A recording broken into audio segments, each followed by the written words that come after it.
gosh, I swear.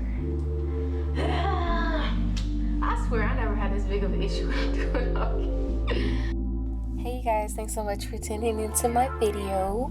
So I'll be showing you guys how I did my foundation, as well as how to crochet how to crochet braid.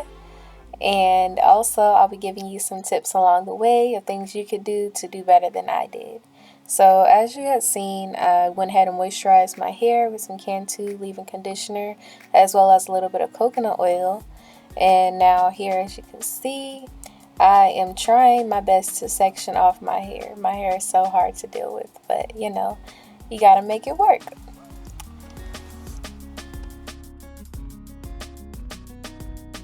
So originally within the video, my idea was for me to sew up the back of my hair, and then as well to sew the rest of my hair going backwards so that all of my braids could meet in the crown of my head. But me, with my skill level of braiding, I was not going to be able to do that. So I went ahead and I settled for doing 2 poof balls of hair on the side of my head, and those were to get braided backward. And then the hair in the back had went ahead and got braided back as well. So this is just showing you the back, and then I did still have 2 rows of hair. Like I had my upper level was separate from the back level of my hair, and then later on I had just went ahead and conjoined all of those together. I'm definitely looking like Cleo off of Set It Off right now. But anywho, now my braids are done. As you can see, like I was saying, I had the upper level and the lower level of my hair. And then the braids that I had along the side of my ear were connected from the front to the back. So now you just want to get some scissors and some thread and a curved needle. And I went ahead and I tucked my braids up, I tucked my braids in between my other braids. And that's the way that I was putting my hair up. So just like a typical sew-in, like, you know. So there, my base is done. I'm going to turn around also so you can see the back.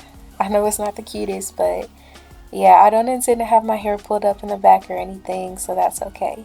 And then as far as my braids going along the side, I was still able to put my hair up in the front, and it was okay. It still looked okay. So the hair that I was using was the Beshe, if I'm saying that right, value pack.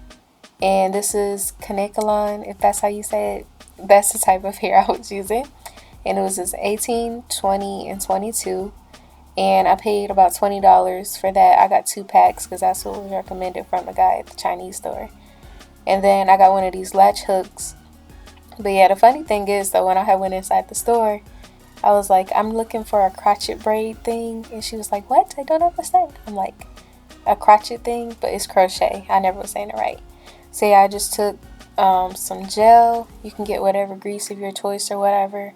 And I put that in between my braids on my scalp to, you know, help it out as far as dryness, if anything as such, you know.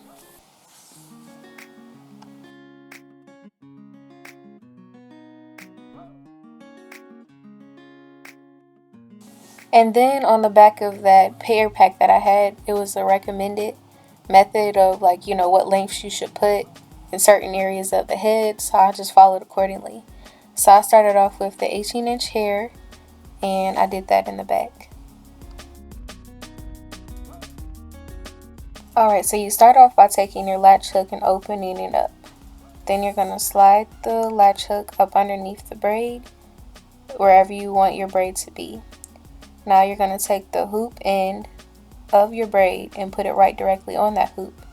Now you're going to close the latch hook and pull it through. So now you're going to open your latch hook back up and slide that braid to the end of it. Now we're taking the end of the braid and we're going to wrap that around the hook and then close the latch back up, and then we'll pull it right through. So that's how you have your loop, and then you'll take your loop and you'll pull it to where it's tightened, And feel free to rewind the video if you need and such. Guys, so as you can see, I am on my day 2 of installing the hair. I did get pretty far, but I mean, I never intended to have a day 2, but it's just what happened because I ran out of hair. I had used 2 of the packs of the Beshe hair, if I'm saying that correctly, but yeah, it definitely did not fill up my whole head. So I had to wait until I went to the hair store today. Like, I had an exam earlier and I was up in my exam like this, looking crazy, but you know, gotta make it happen. College life.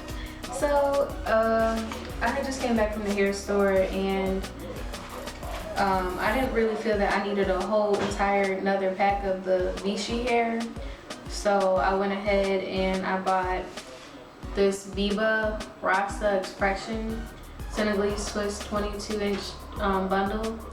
So this is how that looks, and I ended up having to pay $6.99 for both of those. So you know, this hairstyle is starting to be like more than I thought I would have to pay. I blame myself for that though, because I really wanted to, you know, just do something different, but I wasn't gonna wait a whole week for. I didn't take the time out to order any hair in order to do this hairstyle. So what I will recommend is that people, you know, just order some hair, because unless you're in like a town that has a really good selection. I am in a very, very country town and the hair store out here sucks. From going through and filling in the gaps, advice I would give to anybody that is doing this hairstyle is, you know, to focus your attention on the front rather than the back. So make sure that you're filling up all of the braid lines within the front first before worrying about getting the back covered. Because you, like, I mean, if you were to braid your hair the way that I braided it, you're able to have some gaps in the back because, you know, to be covered by the hair on the top. But I mean, it doesn't mean just automatically neglect the back, but you know, it's better to focus your attention on filling in your front because, you know, it's the crown of your head as well as what you'll see. So this is what I have left.